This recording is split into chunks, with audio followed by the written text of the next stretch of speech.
Scoppiano le prime scintille a Palazzo Chigi con i ministri della Lega che si astengono dal provvedimento sul coprifuoco mantenuto alle 22 ed il no per i locali al chiuso di poter lavorare fino a maggio. Una giornata di tensione che riaccende lo scontro politico all'interno del governo tra aperturisti e rigoristi e dopo un lungo ed approfondito consiglio di governo si approva la linea Draghi sulla ripartenza delle attività in tutto il paese a partire dal 26 aprile prossimo.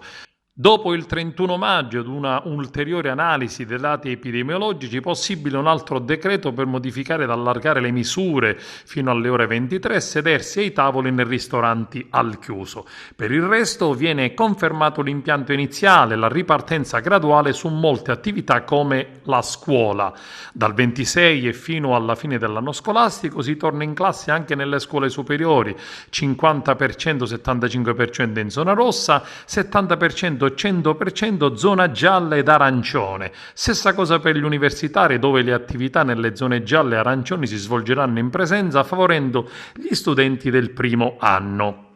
Altro capitolo riguarda l'apertura di cinema e teatri che saranno legati all'andamento epidemiologico e alle caratteristiche delle sale, concerti e live club in cui si potrà autorizzare la presenza anche di un numero maggiore di spettatori all'aperto rispetto ai 500 previsti al chiuso e ai 1000 all'aperto al 50% della capienza nel rispetto delle indicazioni del Comitato Tecnico Scientifico. Stessa cosa per eventi sportivi di particolare rilevanza, anche prima del 1 giugno potranno ospitare un numero maggiore di 1000 spettatori per gli impianti all'aperto e di 500 per quelli al chiuso. Il Consiglio dei Ministri discute ed approva anche il Green Pass, decidendo sul riconoscimento nel nostro paese per i cittadini che arriveranno dall'estero. Le certificazioni verdi rilasciate dagli Stati membri dell'Unione saranno riconosciute in Italia, così come per la circolazione tra regioni italiane anche di diverso colore, in cui si potrà spostare anche se si tratta di zone rosse o arancioni.